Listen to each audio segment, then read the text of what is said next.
Huskers couldn't overcome a sluggish first half and fell to Purdue 43-37. Despite a late push featuring a record-breaking performance by Trey Palmer, Nebraska couldn't keep the Boilermakers off the field. The team heads into a bye week, looking to rest up for a difficult 5-game stretch. We'll break down the Purdue loss and look ahead as Nebraska searches for answers with guest Sam McEwen from the Omaha World Herald. Sean Callahan will also stop by with the latest on Big Red recruiting. It's all coming up next. Big Red Wrap-Up.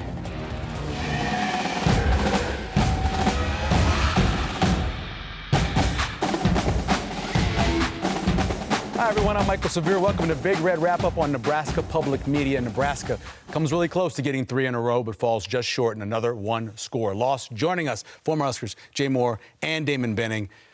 Did you feel it? Did you feel like Nebraska, they closed within 6 after the missed extra point? Did you think they get the ball back and go down and win it? I thought if they had got the opportunity, that was well within reach. But the defense, again, just couldn't get that necessary stop that they needed to get. You know, looking at this game, when you get down 27-10, you know, and you're just like, oh boy. Yeah. You know, we've been in this situation before. How can, how's the next 2.5 quarters going to shake out? And I would never have guessed the way it shook out, just the way the offense was able to create the big plays. The defense getting little stops here and there of those 102 plays that they're on the field for on Saturday.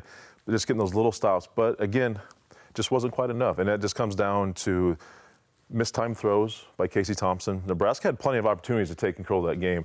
Missing Brown in the back of the end zone there, that was there for the taking. A couple of missed throws and the interceptions. And the defense just not being able to get off the field when needed to. 38 total first downs. Yeah. By Purdue.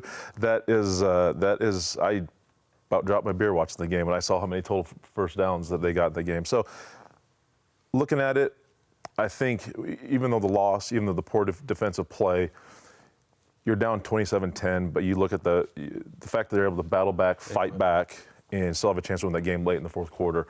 There is a little bit of glass half full mentality you can take from this game. As you were watching it, I was listening because we are sitting with the new color voice of Nebraska football on the radio, Damon Benning, 21 in your hearts, 21 on the field. Tell me this. Tell me this. What was your feel? You're sitting up there in the booth. Did you think Nebraska was going to get the stop? I did. And, especially when Purdue took the timeout to kind of set up the fourth down situation, I didn't love their formation, right? Because I felt like Nebraska in the second half had kind of adjusted to how to play it. And lo and behold, it was the least athletic guy of the skill guys in Aiden O'Connell, who had been pinpoint accurate all day, finds a way to eke out a couple of yards on a scramble. It was a devastating backbreaker, but like you said, if you're looking for a glass half full, the minor adjustments they made, because some of those things were really, really difficult. I felt like for as poor as the defense played, that game for me boiled down to quarterback ball placement. Yeah. One guy was really efficient and really good, and the other guy had just enough mishaps. About 5. To make it interesting, and I felt like that was the difference. I mean, O'Connell was going hash to top of the numbers, far hash to top of the numbers. The little choice route that he threw to Charlie Jones on that last drive, he threw that ball before he even made his in cut. I mean, that's hard to do in the intermediate passing game, and I thought O'Connell was fantastic. Yeah, he was. And here's some of those numbers that Jay was talking about earlier, the eye-popping numbers that stand out. You mentioned the 38 first downs, which jump out at you. Of course, the time of possession was crazy as well, but 9.2 yards per play for Nebraska, 6 yards per play for Purdue. 9.2 is incredible, by the way. How about the yards per pass? And yards per pass, 21? Yes. 21 yards per pass, 15 first downs to, of course, 38 first downs, and held the ball for 17 minutes for Nebraska, 42 minutes for Purdue, and you mentioned the 101 plays. They needed the week off, boy, definitely. So much to talk about tonight. We need your help. Reach out and share your comments and questions and keep the conversation going. Our friends from the University of Nebraska's College of Journalism and Mass Communications, are manning our phone lines, awaiting your calls. As they wait, of course, they're enjoying some Valentino's pizza with our sports intern, Sam. Hello, Sam. Keeping a watchful eye, send us a text or email bigred@nebraskapublicmedia.org, or you can also reach us on social media to share your questions and comments. We're watching Facebook and Twitter tonight, and make sure you reach out and join the discussion. Here are the results from last week's sideline survey. We asked you to rate the job Mickey Joseph has done through the first 3 games as head coach. 53% of the people said excellent. 46 said good, 1% said neutral, and who says we can't have unanimous? Look at that, 0 for bad. No one voted bad. Way to go, Nebraska fans. Here's this week's all-new sideline survey. Which line is worse? Offensive line, the defensive line, or is it all of the above? Right now, 43% say the offensive line, 20% say the defensive line, but 37% say all of the above. Head back to the website and vote ahead of each week's brand new survey. Let's go to our player of the week. It's kind of obvious. Trey Palmer set a school record with the most single-game receiving yards of all time. 7 catches, 237 yards, plus he had the 60-yard run. DB, I know guys get open because they're talented, but he got open on the same kind of play every time. Yeah, and the interesting thing is if you're doing the scouting report, he wears out the hashes. He's a guy that likes to get vertical between hash and the numbers. That's where he really makes a living. Yeah. It's not a lot of intermediate stuff, and yet he continues to get open. The concepts that they were running with the little scissors action, it was unbelievable because it was almost foolproof. It was stealing at times. Yeah, congratulations to Trey Palmer for that. I want to go back to, we were talking about that 4th down play. How surprised were you? They were getting, 8 yards a carry, and they decided to throw the ball on 4th down opposed to giving it to Maccabee. Yeah. When he dropped back to pass, I was like, yes, that's good for Nebraska. If there is a chink in Brahms' armor, I think it's that in a kind of a nutshell. He kind of lost the Penn State game earlier in the year by deciding to throw it, and in crunch time where it slows down. I mean, he did that. They threw it down on that 2nd down play. I'm like, whoa. An incomplete pass. I'm like, okay. Stop the With clock. one timeout in the bag for them. Yes. So I'm just like, okay, he's giving us a shot here.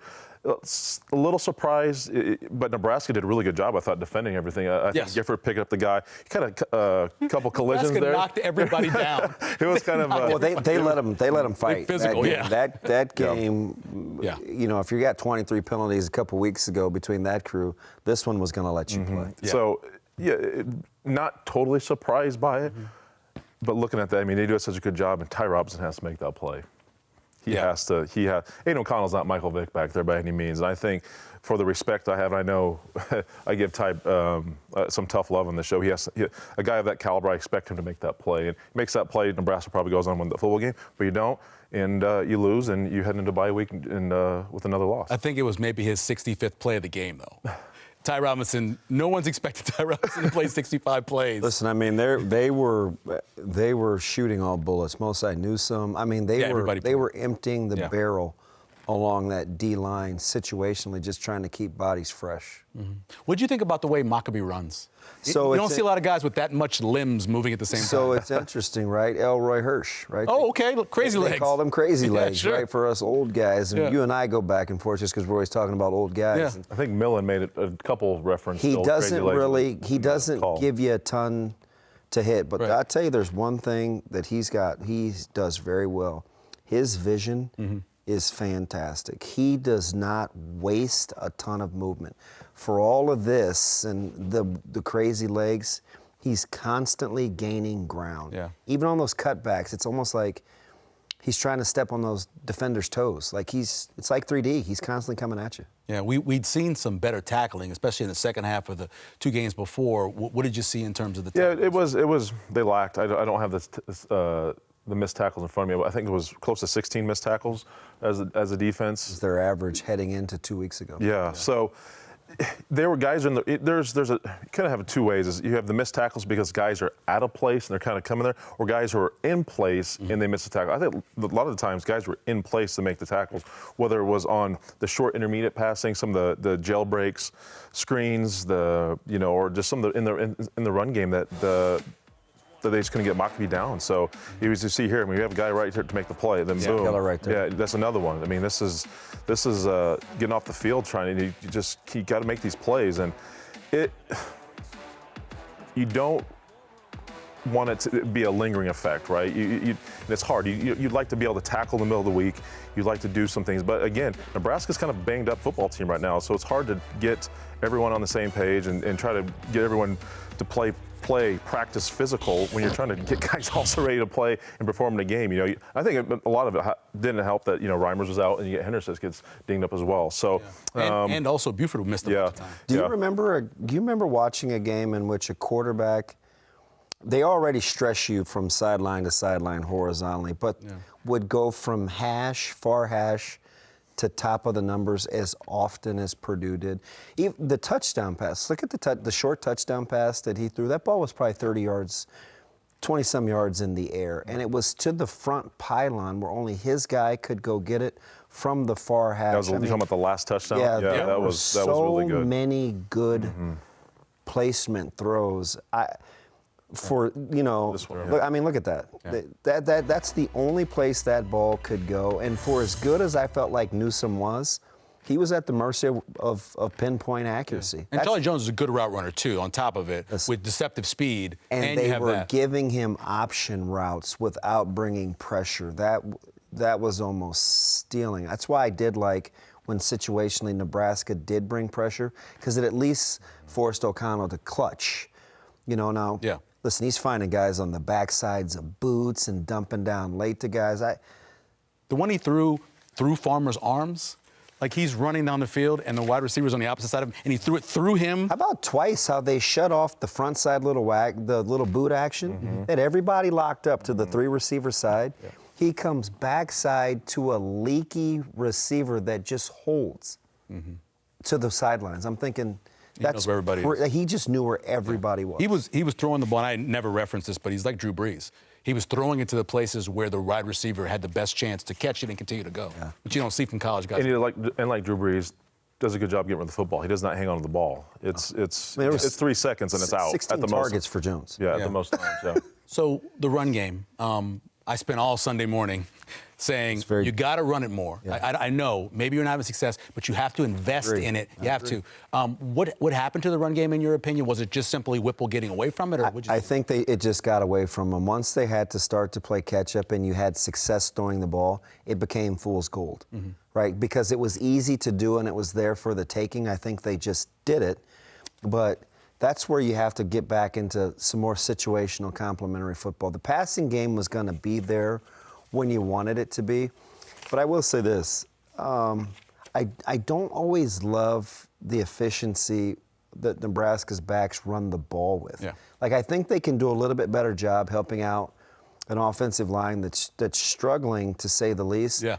By just getting vertical. What did you say? He got 9 yards on a play. He bust outside. He could have got 9 going where it was supposed to be. That's Yeah. Well, you must listen. I listened to the game. Yeah, I listened. Because the hole was their front side, and this is it seems nitpicky, right? What's the big deal? 9 for 9. He could have got 9 one way, 9 the other.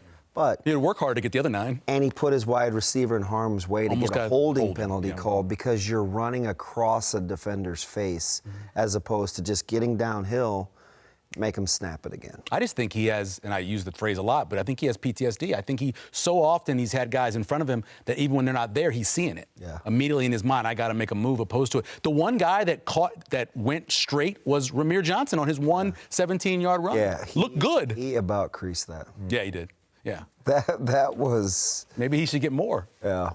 How about Tommy Hill in the return game? Yeah.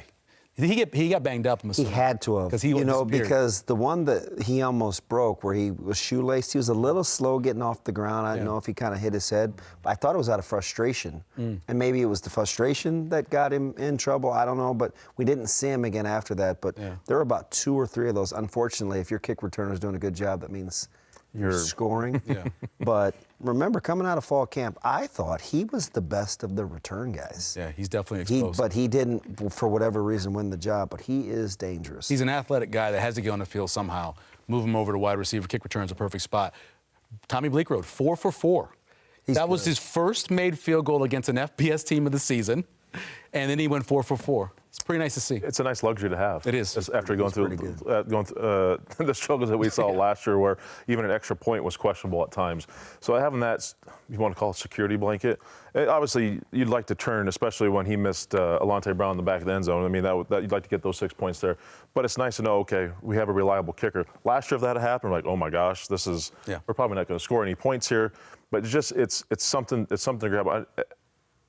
As a defensive guy, I know when you hold the offense to 3 points, that's a win. Yeah. But sometimes as well, for Nebraska, in a situation like this, just getting 3 points, that can boost some confidence as well, and just keep the play. It's just not, you're not walking away with nothing, obviously, right? So just having that, getting him some confidence as well into making some field goals. I think, in these last 5 games, other than Michigan, I think these should be some pretty close football games where field goals are going to be, at a premium. Back on what he said, Nebraska did get another stop, turn over the ball, force another field goal. That's the second time in 2 weeks where they had sudden change where they forced a field goal. Yeah, and that's huge, right? Especially when you're trying to seize momentum with every chance you get. And, you find a way to go into the half kicking the field goal. I thought that I probably would have just sat on that possession, but they get the scramble after the initial chunk play from Rahmir Johnson. It changed the whole course of that drive. So sometimes field goals can gather momentum, sometimes they can quell it. After a sudden change like that, they typically can quell the momentum.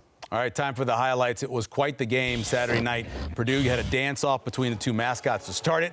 And as usual, Aiden O'Connell came out accurate. He did give him an interception a little bit later, but came out accurate early on.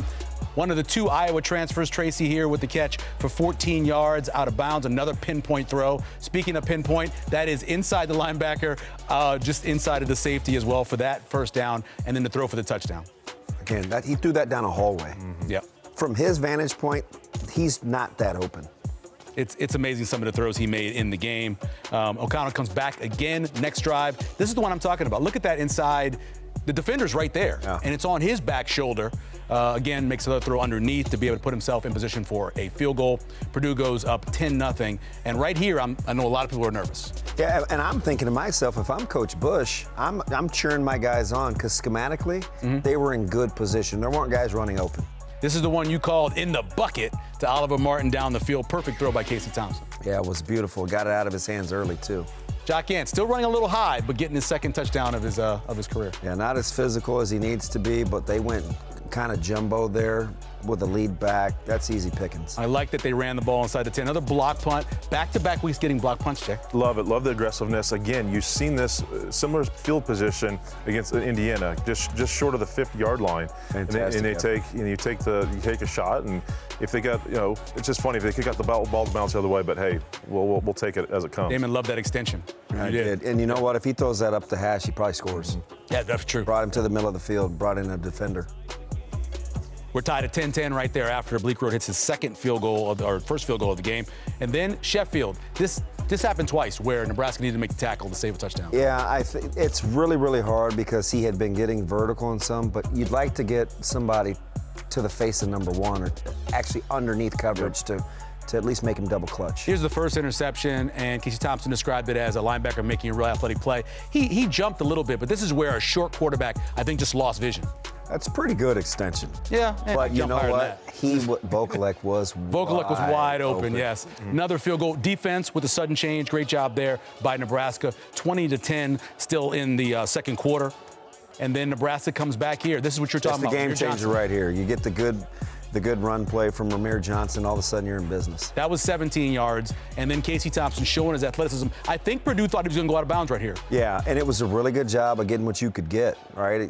Both ends were kind of turned loose by the tackles, and, I mean, he chunked them. Got 31 yards on that one, setting up the field goal. You go to halftime, 27-13, knowing you're going to get the ball to start the second half and have a chance to win the middle third. And Casey Thompson comes right out, another deep pass. Travis Vokalek kind of was playing on one ankle. Yeah, he was hobbling around, but he's such a tough guy and a competitor.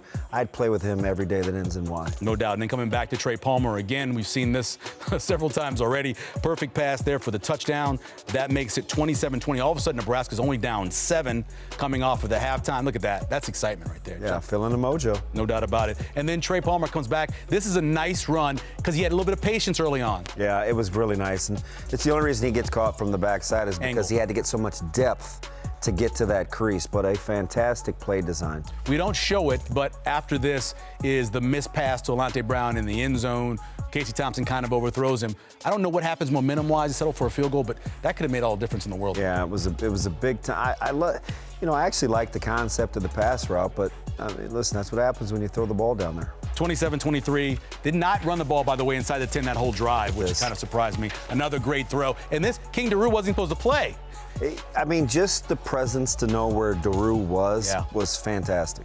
And O'Connell again, Sheffield. Here's another chance for a tackle, missed tackle, and dive into the end zone. and then it's 34-23 here. But Nebraska, again, like they did all night long, came right back. Who did Casey Thompson go to? Of course, Trey Palmer, this time for 72 yards for the touchdown down the sideline to, again, make it a 4-point game. For a guy that gets vertical like he does, is there such a thing as deceptive speed? I tell you, he runs easy. He doesn't look like he's moving fast, but he is fast. And then Charlie Jones, we talk about this easy. He also makes it look easy a lot of times. Right here on the touchdown catch, you mentioned this pass, how good it was. That makes it 43-30. You just got to, you don't want to, but you have to tip your cap. Back to Trey Palmer again, this time 64 yards, 7 catches, 237 yards, and 2 touchdowns. He doesn't score on this one, but nice move Yeah, to they get by. finally utilize him a little as the inside receiver on kind of that little under crossing route. It's hard to stay with a guy. Page out of Purdue's book. And then you mentioned Anthony Brown on the radio. They kept him in, ran in there. They didn't run inside the 10 the drive before. This time they do. We go to the final stats. We showed you some of them, just the disparity in time of possession, in first downs. Not as bad in yards. Nebraska got their yards one way, Purdue got their yards the other way, but overall 38 first downs. That's like Buffalo against Miami earlier in the year. Yeah, you'll seldom see a team with this kind of points per minute like Nebraska had lose a game. Yeah, it's pretty incredible. 17 minutes time of possession, 37 points. Time to open up the playbook and dive deeper into some of the plays from this past Saturday. Let's join Jay Moore, who's inside the huddle. All right, quick 2 plays for you guys tonight. We're going to look at one defensive, one offensive play. The first one is the very first play of the game, a very interesting concept that Purdue liked to implement many times in the game. You are going to get, you're going to get play side tackle, guard, hard stepping down. Now you're going to get the tight end that's going to come up second level. But here's a situation where they like to expose Nebraska's defense is Nebraska's been playing a lot of man-to-man situations. So when you're getting these situations, they are eyes on guys. So as you can see here, Isaac Gifford, as his tight end comes down, as they run this play, boom, where's he going? Eyes here. I think you see Hendricks has good eyes.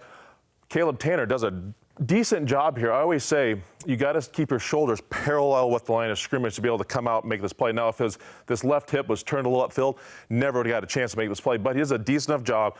Doesn't make the play as I thought he should be right here, but as I keep rolling here, the tight end kind of gets a 2-for-1 situation here with Isaac Gifford. Hendricks has to come over top. Now, Newsom's going to be down here in the corner, and they're in a man-to-man situation here, so his eyes are obviously not back here where the play is going. I'd like to see him get off this guy a little quicker, but again, not the easiest, kind of the first play of the game. Purdue exposed this play early and often. Nebraska adjusts a little later in the game. Next, we're going to go to the sack fumble here by Purdue.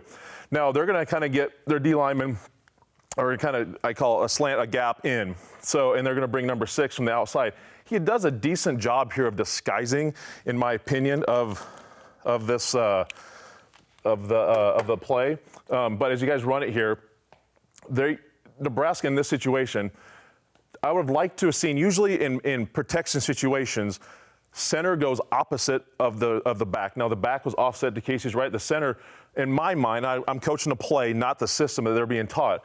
Should have came this way, that way. He could take 90, 50, the guard takes 99, and I believe this is Cochran could have slid out and got a chip on 6, but doesn't, and go ahead and run it.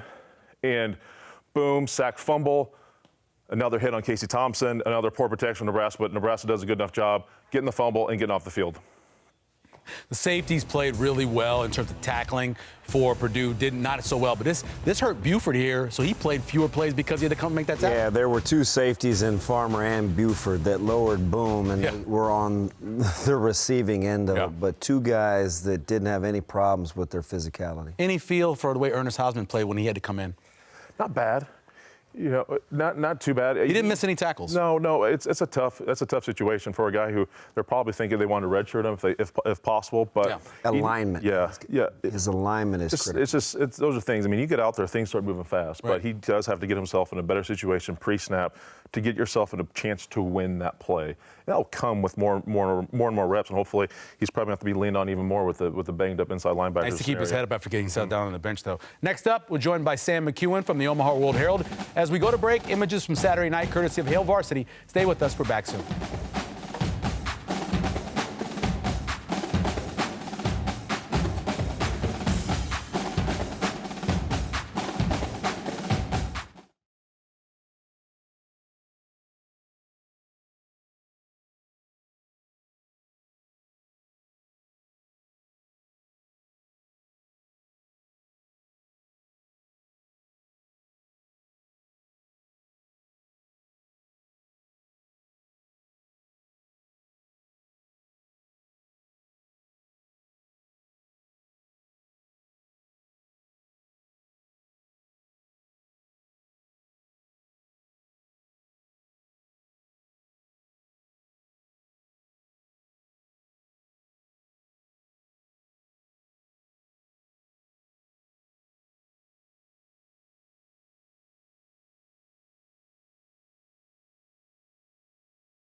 Welcome back. Best of social media time. Here is our friend Nick, who is lamenting about the offensive line. An offensive line, an offensive line. My kingdom for an offensive line. Richard III, of course. It was set in Nebraska. I'd say we all yearn for that too, Nick. And then next up, 402 Nation seems puzzled as to why Trey Palmer wasn't named the Big Ten Offensive Player of the Week. When you compare the numbers, very puzzling. 41 touches for 233 yards and a touchdown for Chase Brown. 8 touches for 297 yards and 2 TDs. The difference is, of course, Illinois won the game. Welcome back. Big Red Wrap-Up. Pleased to be joined by Sam McEwen from the Omaha World Herald. What's up, Hello, Sam? sir. It's good to see you. How you doing, man? I'm all right. Yeah. Before we start, I want to give you the most credit possible. Your post game, where you just rattle off all those numbers, and the way it was shot was that should be winning an award. I'm telling you. It was really good. That's good. I know you had some numbers on the board, but you were naming every single big play Do that you Nebraska not had. sit next to him during a game? I've only sat next to Sam one time back On a in the road day. game. A road game, I yeah. was One Poked time. my head out during halftime because we had like 20 minutes, and he is furiously working. Yeah. Yes. It's He's got a not- pin with different colors, taking It's different not notes. like, some true. people, hey, this is a restroom break, or I'm going to hobnob a little Nah, bit. nah. No, not Sammy Mack. No way. Yeah. I was almost blown away by the noise coming out of the Purdue Jumbotron, too. I mean, it was the strongest amount of music I've ever heard. They were excited to win. They Is were. it just me, or are they doing too much with that in-game experience? They're doing They're- too much, but it they're not is doing as much as Rutgers. It's Oh, my. crazy Yeah, they are. what Purdue has going with the in-game experience. It's the The light beginning of the shows, fourth yeah. quarter, and They bring the whole they have 300 people on the field. Yeah, remember this. They did. serve alcohol This there. is true. And they have a party deck. Yeah. They do both. So they're having a good I time. wish you'd been at Rutgers because you would have thought Purdue is minuscule by comparison. It was just a veritable nightclub. at Rutgers. I loved when you. Yeah, they were playing a lot of music. Had a nightclub feel to it. Oh, not a nice nightclub either. Another close loss, but not like the others, right? This did feel different than some of the other games under Scott Frost that we saw over the years. Oh, I mean, they showed a lot of fight, and it's always fun. Maybe there shouldn't be something different about a close loss when you score a lot of points versus losing 13-6, but the fact that they scored as many points as they did, I think, is notable. And of course, I think Husker fans like offense. Casey Thompson's tough. Everybody knows the problems that they have on defense. That's just going to get worse because I don't know that Nick Henrich is going to be back anytime soon. And so, I think there's just a lot of different things that went into that game that were kind of exciting. And so people are feeling kind of, even though they lost, people are feeling a little up. There's still concerns about the team, especially along the lines. Mm-hmm. But anytime a guy that can set a school record in a game, people feel pretty good. Are you surprised? And I was kind of just messing around on Twitter today and was just played a video about the influence of having a positive attitude. Yeah. Are you surprised that Coach Joseph has been able to have such a quick impact on Nebraska emotionally that's injecting where they kind of believe that has got them through these last 3 weeks? I'm a little surprised, but not because I don't think Mickey. I underestimated Mickey. I think the fan base was just so hungry for positive energy. I mean, how powerful is the mind where they're just hanging in now? That's right. And so the players, I think, believe in him too. The thing that's true about Mickey, and I think everybody here would agree, is that he's a real guy. He's real. He's transparent. He's honest. He's able to make a joke in a way that isn't a one-liner or a quip that was forced, but just is sort of natural. And I also think that he's a realist. And so the thing that I like about him is that he doesn't feel bad about a bad break or something like that. He's like, I have no choice but to move forward and to do the things that need to be done in order to try to prepare this team. I think he would say he hasn't been perfect, nor would you be in the fourth game as a head coach. But I think he's really honest about when he makes a mistake, and he's honest about when they do well, too. So I think people are responding to that energy. Yeah, he had that quote to Matt Schick's interview, watching life from the balcony opposed to the basement. And it's so true. People that are constantly worried about all the mistakes and everything, opposed to the guy who's like, well, let's move to the next thing. Let's watch it from a different perspective. And that's what he does. And I'm sure the team does it now because they're following him. I think that's fair, and I think he's also a guy that, as a position coach, when you grow, when your career has been as a position coach, you don't have time to spend week after week worrying about the big picture. You're trying to get your guys ready. And he has a relationship with the players, not just the receivers, but a lot of the players, where I think they respond to him. Now, of course, there are big picture things that have to be considered with whoever the head coach is going to be. But I think in the moment, he was the right guy for that role.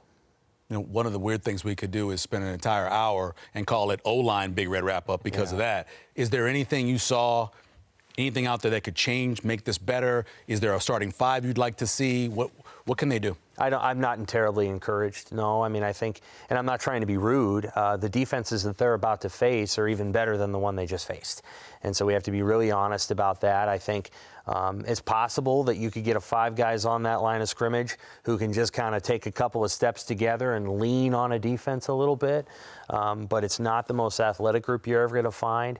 And they're about to face some teams that really know how to rush the passer. Illinois is one of the best pass rushing teams in the country. Yeah. So is Michigan. And they got to play Michigan up there. And so, I think they're going to be challenged in all kinds of ways. And you can't sign anybody off the waiver wire. There's no free agency in season. And so they got to do the very best they can to come up with schemes, which I think Mark Whipple has done a pretty good job of. But the challenge is they're not doing a lot of run blocking. And if you can't run the ball against the next 5 teams they're going to play, Casey Thompson better pack a lunch, which he will. He's a tough guy. Sam, a lot of people refer to the issues that's going on with the offensive line as recruiting issues. I have a hard time buying that. I do too. Benhart, Cochran, Teddy Prochazka, all very highly recruited, highly respected kids coming out of high school. Obviously, if it's not a recruiting, it has to be a development issue, correct? Or an evaluation issue. That too. There's a little bit of evaluation. I think there's a little bit of health certainly with Prochazka. Sure. I mean, he's been banged up. Corcoran has had a number of injuries since he came to Nebraska.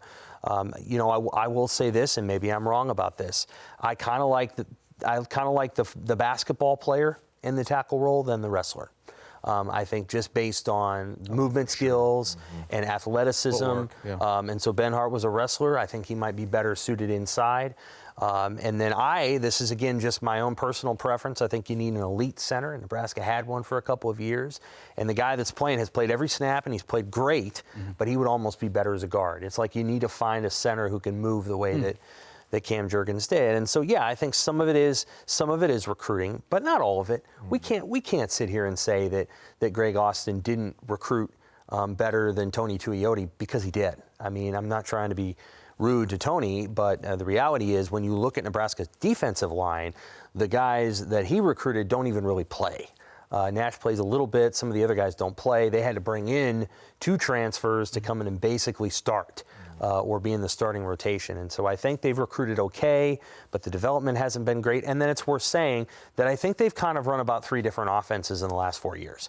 I mean, there was whatever Scott was trying to do. Then they went to the Lubick pro-style thing last year, and then this year is different.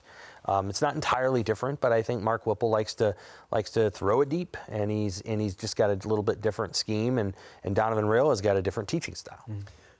When you think about, I'm going to go back to Mickey, because there are some people, there's this back and forth about who a coach is going to be and give Mickey a chance. Yeah. You were describing his personality earlier. And is it just me, or he's not indifferent about whether he gets the job or not, but it's almost like he's not giving that any thought. He is built to so be in the moment. That's kind of also what makes him a really good guy for this particular role right now. Exactly. He's good for the moment. I think when you think about who you're going to hire as a head coach, if Mickey's one of the options, you're going to have a long conversation about, okay, what's the big long-term vision here? And do you feel like the way you want to recruit and the players and the places where you want to go do the recruiting is going to be sustainable based on whether those kids want to stay here, whether you're winning or not? So that would be a question he'd have to answer. But in the moment, he's perfect for transfers because he can be really straightforward with them. And he's the same guy whether he's getting the job or he isn't. That's right. He only knows one way to work. And he also has a better relationship with the starting quarterback than the previous head coach. Oh, without question. So that means something. Like Mickey Joseph and Casey Thompson are much closer. And I'm not trying to knock Scott here, but Casey is very close to Mickey. Yeah. And so I think it actually matters, and I think it's actually helped Casey to play better football. Because I think he's playing for a head coach at this moment and not just for a school. I want to go back to offensive line because I know you've said many times that the players in the Midwest, they can play. Nebraska can get offensive linemen from the Midwest, right? Yes. They don't need to go out to California.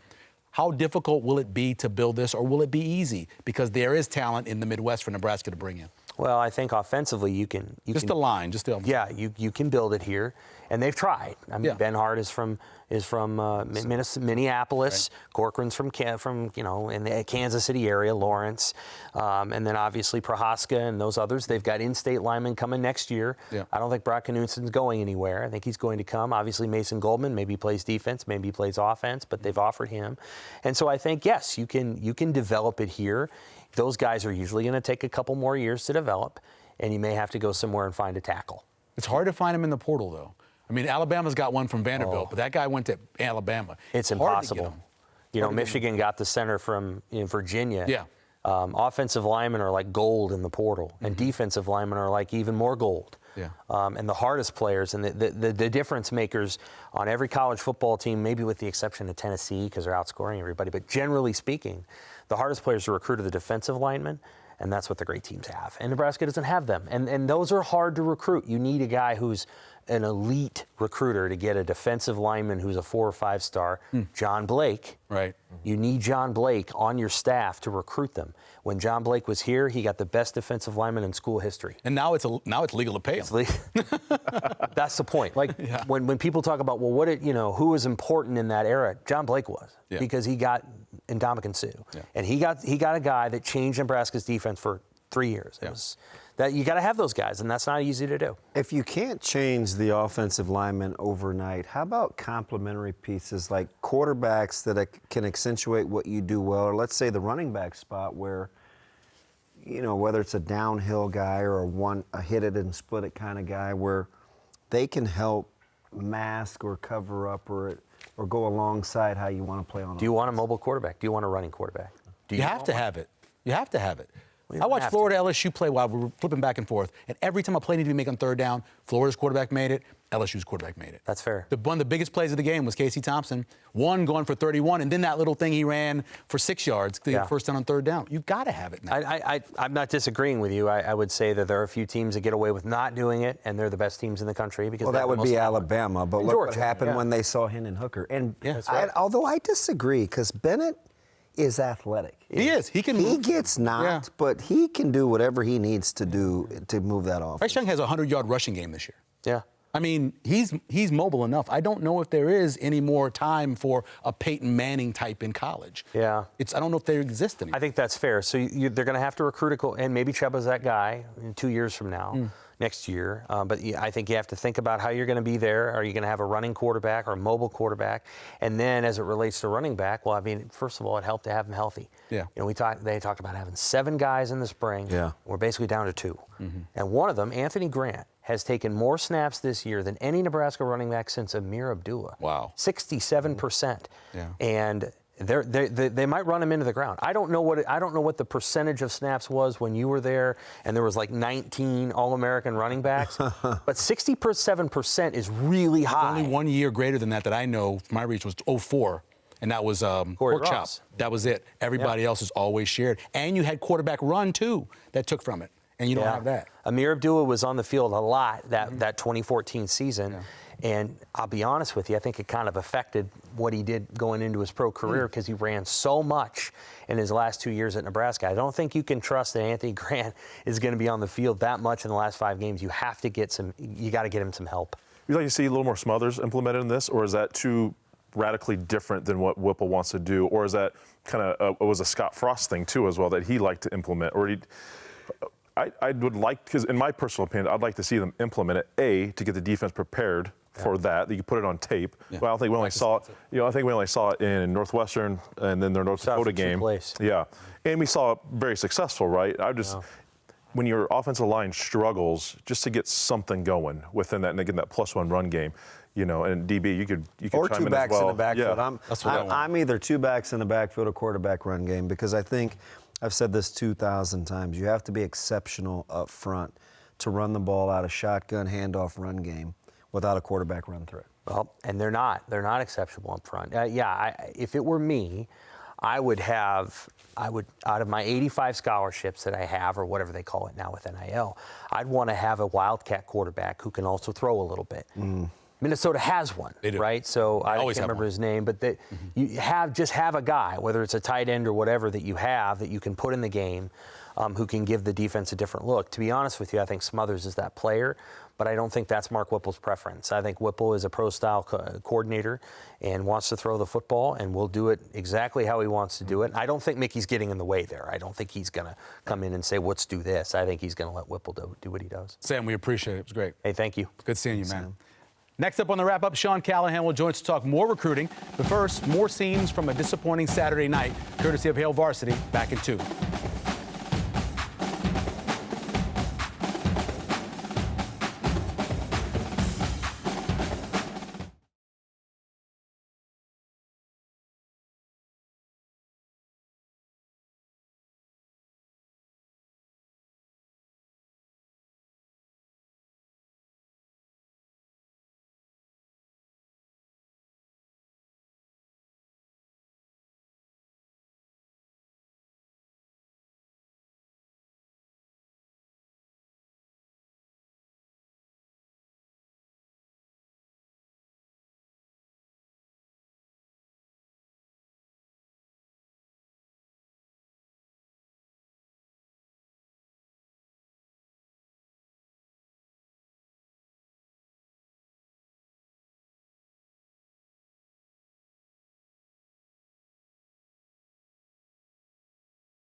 Be sure to vote on this week's Sideline Survey. Which line is in worse shape?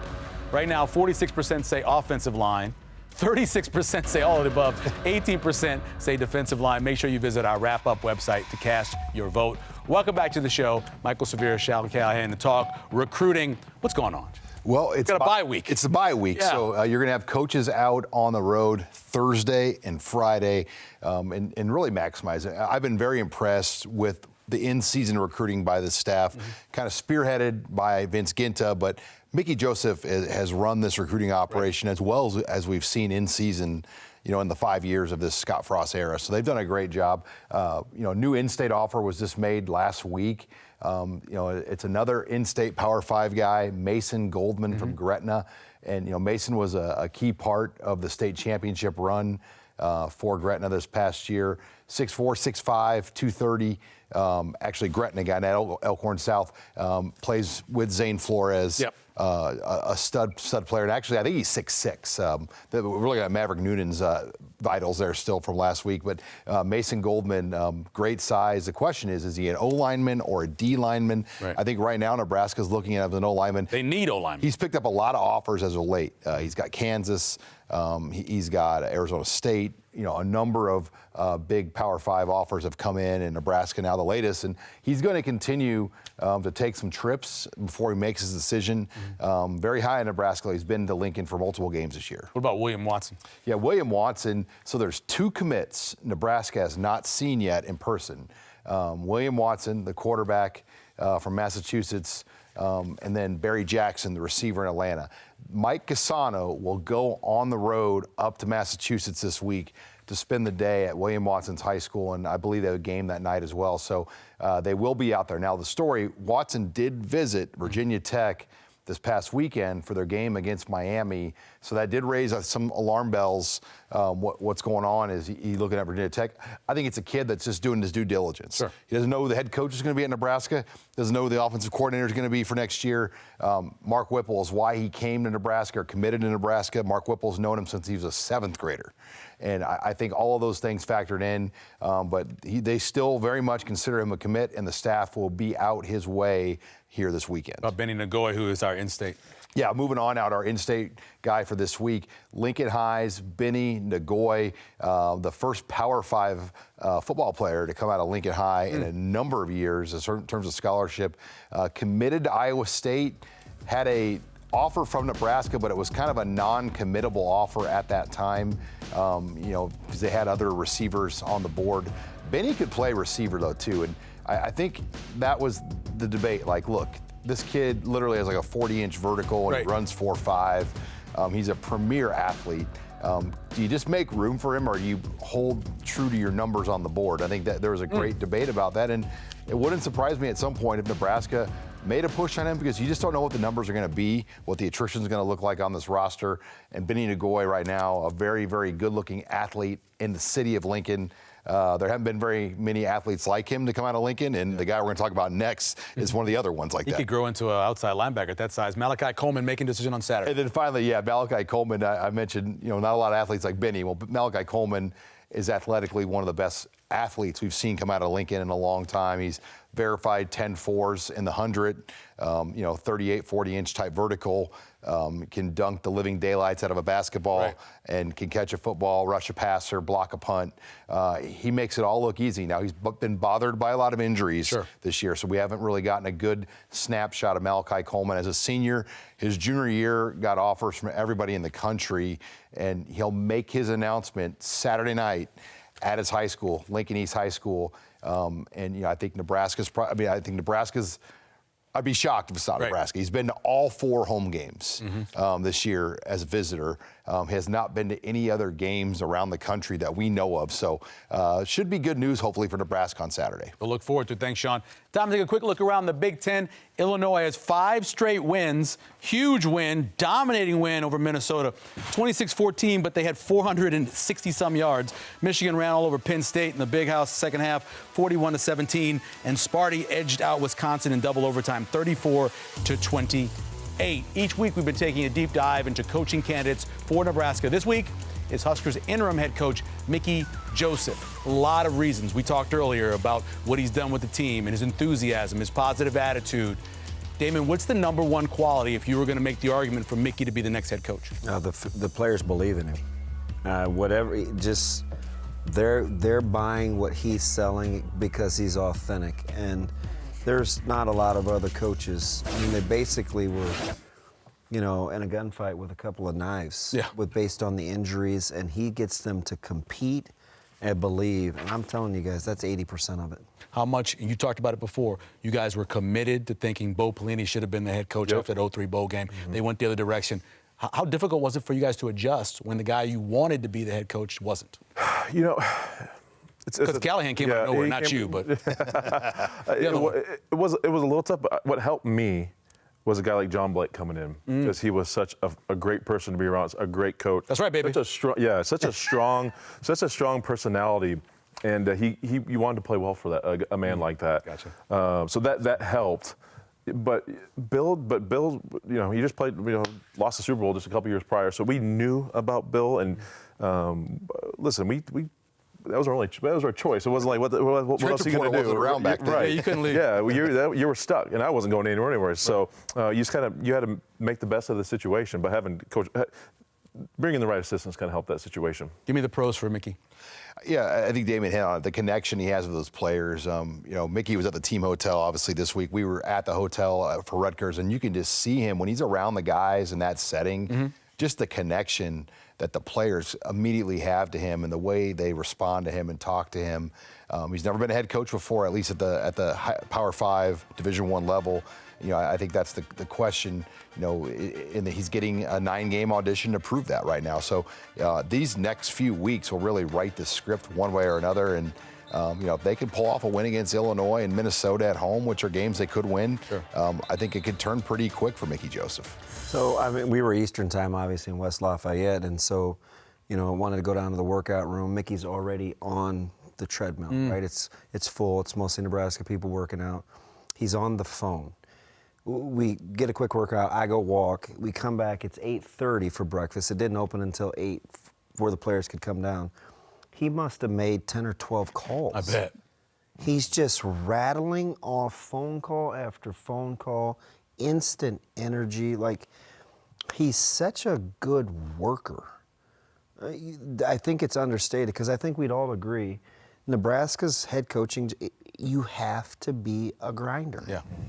It just goes with success here, and he works his tail off. This was a debate that was kind of happening around the city. And I know Trev doesn't care about winning the press conference, but can he win the press conference if he picks somebody other than Mickey right now? Because it seems like the fan base has really moved to wanting Mickey to be the head coach. It's tough. Yeah, it's going to be that's really tough. hard, It's yeah. going to be tough. We don't know. It's got to be a big name, right?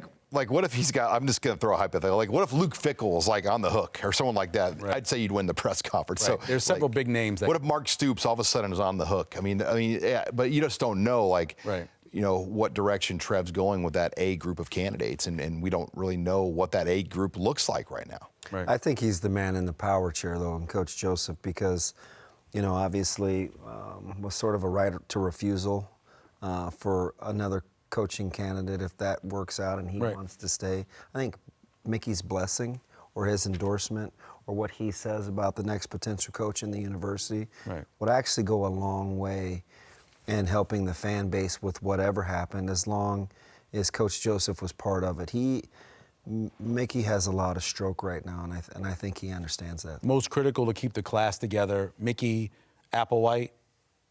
Is that it? Bush. And Bush. I mean, I think those guys, the in-state guys are going to stay. Jaden Doss is a very good receiver out of Kansas City. That's Bill Bush's guy. They don't have a running back yet. They're working on that right now. But a lot of the guys. Oh, the latest guy they offered. That's nice tape. Coach Applewhite may be their best coach. I'm just going to throw that out there. He's fantastic. Still getting production with even though the room's Well, and Applewhite, if he can, if A.J. Allen He's and unbelievable. Anthony Grant come back another year Right. because Applewhite stays, that's pretty solid right there. If they can keep. And flat out coach. Right. And with all the stuff that Bill Bush has done, you almost kind of owe him a little bit for taking over the special teams, taking over defensive coordinator. I mean, you'd want to reward him a little bit next year. Yeah, and if Mickey, Whoever it is. say if Mickey was the head coach, and Bill's not his defensive coordinator, maybe Mickey's brother Vance Joseph would come and work with Mickey because they could pay him over $1 million. It would be some sort of discount, though, because Yeah.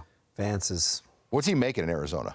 Almost all coordinators make over $1.5 million Yeah, in the he's NFL. getting paid pretty well. Yeah, in the NFL. almost all of them do. So you have to give him like $2 million maybe, which has been done, right? Mickey Aranda would, got $2 Mickey million. would give him some of his money. What did Bo get when he went to LSU?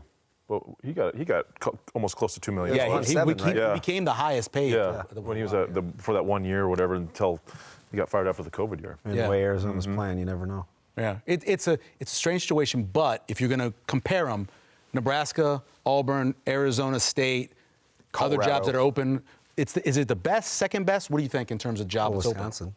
And I've already given it to Leonard, and that's probably wrong. I shouldn't be doing that.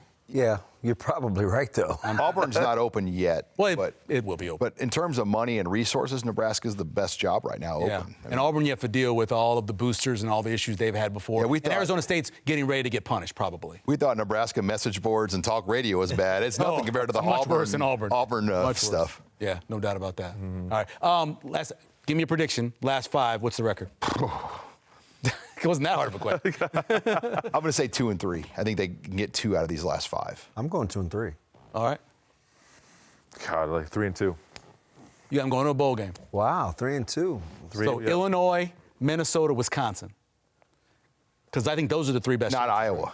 I think Iowa's going to figure out a way by the end of the season. We all know this. yeah, to I all of a don't sudden, know. do I don't know I what. actually It's not Michigan. It's not it's Michigan. not Michigan. And I think they struggled next week. Wisconsin's the following second week. half. If Michigan State was it wasn't horrible. the Illinois, I think if they're it wasn't the stranglehold Iowa has over Nebraska That's what I worry about. psychologically, Yeah.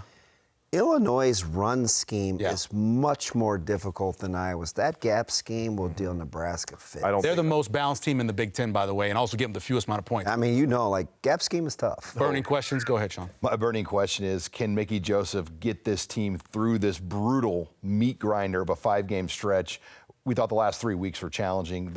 It's nothing compared to what they're going to face these final 5. Damon? How healthy will they be? If their health improves, he'll have them believing they can beat just about anybody. Yeah, how they gonna, I mean, with the health handling this bye week, there's still got to be a toughness, a physicality introduced and addressed with this team. But dealing with the health issues, that's tough to do to come out of this bye week and get ready for Illinois. Don't want to sound like everybody else, but getting healthy is the big thing. 102 plays coming off of that. They have to get healthy. At least Reimer's got to be back, and a healthy Vokalek would be great as well. Even though the Huskers get a bye week, doesn't mean we're resting. Next week, we're back to cover the bye week and what Nebraska may have accomplished with guest Nick Bahe, Fox color analyst, and Amy Just from the Lincoln Journal-Star, former worker down in New Orleans. Our thanks to Sean Callahan, Sam McEwen, and our student volunteers in the call center for joining us tonight. For Jay Moore and Damon Benning, I'm Michael Severe. We'll see you next week on Big Red Wrap.